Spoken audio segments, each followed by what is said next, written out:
भगतसिंह कोश्यारी यांनी छत्रपती शिवरायांचा अपमान केला, अवमान केला.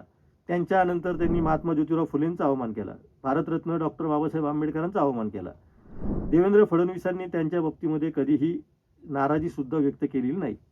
राज्यपाल पदावर असलेली एक अत्यंत वयाने मोठी असलेली व्यक्ती, मी त्यांना आजही आवजावं करतो का त्यांच्याकडे त्यांचं वय सोडलं तर आदर करण्यासारखं काहीच शिल्लक नाही त्या माणसामध्ये. ज्या माणसाने छत्रपती शिवरायांचा अवमान केला त्या माणसाविषयी खरं म्हणजे फक्त आदर म्हणजे आवाजावानं बोलणं एवढंच ते आदर ठेवायची ते लायकीचा तो माणूस आहे. आणि तो माणूस पुन्हा पुन्हा महाराष्ट्रात येतो आणि महाराष्ट्राला चटण्या डाग देतो, महाराष्ट्राला पुन्हा पुन्हा ते आठवणी करून देतो जुन्या. आणि महाराष्ट्र शांत डोळ्यानं बघतो आणि ऐकतो आहे.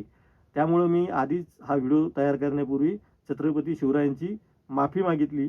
त्याचं कारण हेच आहे की शिवरायांचा अपमान अवमान होण्याची आता आम्हाला सवय झालेली आहे का, आम्हाला लाज वाटत नाही का, आम्ही फक्त त्याच्यावर राजकारण करणार आहोत का. आणि भाजपला मी भाजपशी संबंधित असलेल्या लोकांच्या बाबतीत बोललो, याचा अर्थ भाजपला आपण शिवरायांच्या मुद्द्यावर टार्गेट करत नाही. पण भाजपला जर खरंच शिवरायांविषयी प्रेम असेल तर आधी तुम्ही तुमची घाण साफ करा.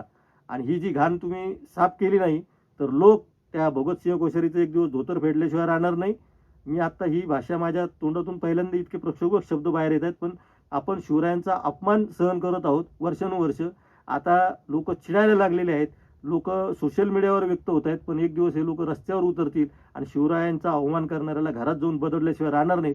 त्यामुळं देवेंद्र फडणवीस आपण वेळीच दखल घ्या आणि आधी झालेली सगळी प्रकरणं, जसं हर्षवर्धन सपकाळांवर आपण बोललात ना, तसं प्रत्येक गोष्टीवर कारवाई झालीच पाहिजे आणि ती योग्य पद्धतीनं जितकी शिक्षा आहे तितकीच झाली पाहिजे. आमचं म्हणणं नाही की देहदंड द्या, मारून टाका लोकांना, पण त्यांना शासन हे झालंच पाहिजे. ते शासन होतं की नाही याकडे आपल्याला लक्ष ठेवायचं आहे.